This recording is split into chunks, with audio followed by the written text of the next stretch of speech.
Morning, brothers. My name is Jonah, and here's my story.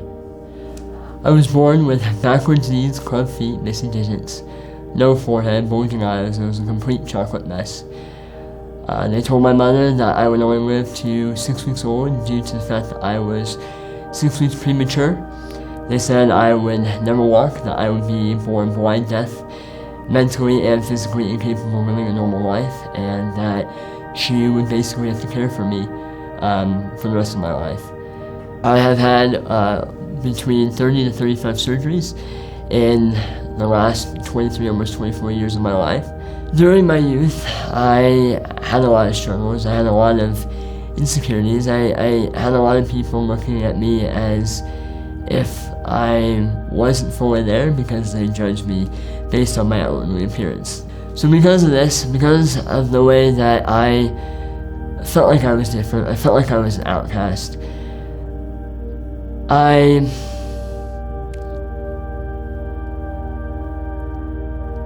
never really understood who God was for me.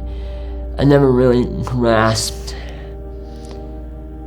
the love that He had for me and the strength that He gave me to overcome so many challenges, from the moment I was born to my youth, to them amputating my legs, to me having to go to physical therapy, to have the ability for me to walk, and just overcoming those challenges was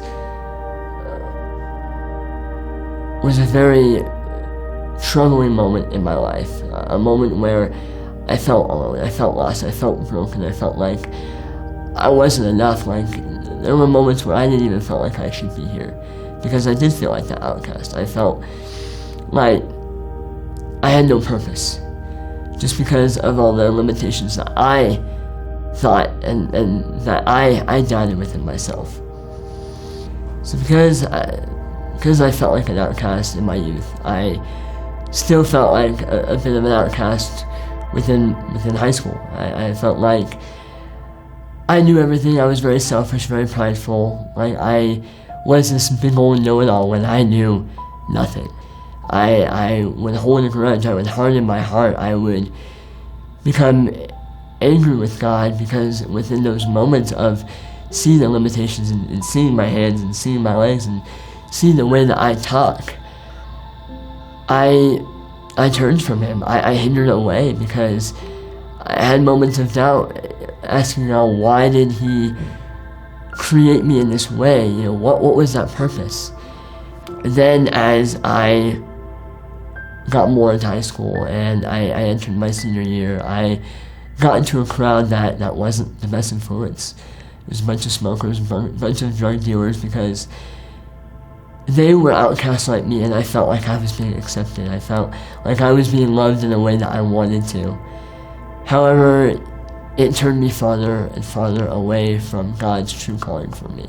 After high school, I entered college, trying to figure out who I was going to be for myself, still not surrendering my life fully over to the Lord. I still had my own desires rather than His own.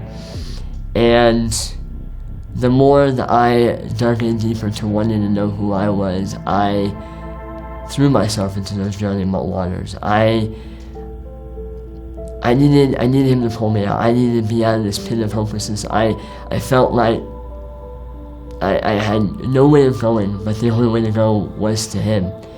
And so because of this, good brother / father figure of mine, John Pushetti, mentioned that because of the struggles that he knew I was going through, that I should go to men's encounter, a time to spend a weekend with God, the ability to lay everything at the foot of the cross and to be restored, be redeemed, revived into this relationship that He wants me to be in, that I have longed so far to be in, yet I hardened my heart for so long, and I was finally given the opportunity to be distraction-free, anxiety-free, stress-free, and just be immersed in this love of forgiveness and redemption. And during this time, I was able to find my purpose, that I was called to be a disciple, a witness, a mighty soldier for the Lord's kingdom, to serve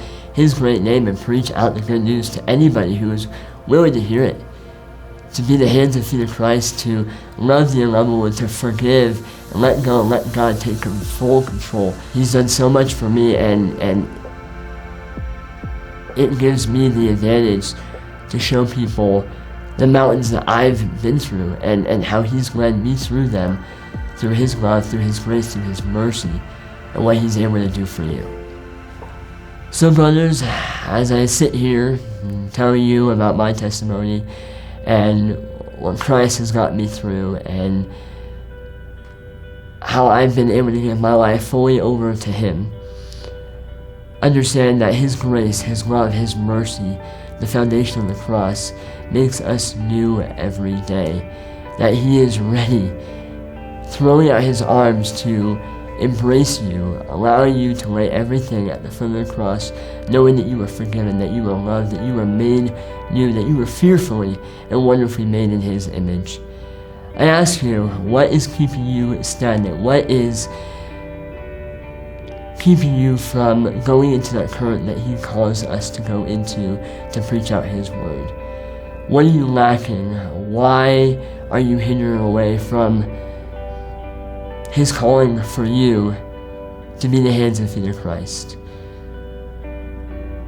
These are some things that I have asked myself over the years of my walk within the Lord that have brought me out of my own darkness and into His glorifying light, knowing that, as it says in Jeremiah 29:11, "For I have plans, declares the Lord, plans to prosper, not to harm, plans for a hope in the future." My name's Jonah, and thank you for hearing my story.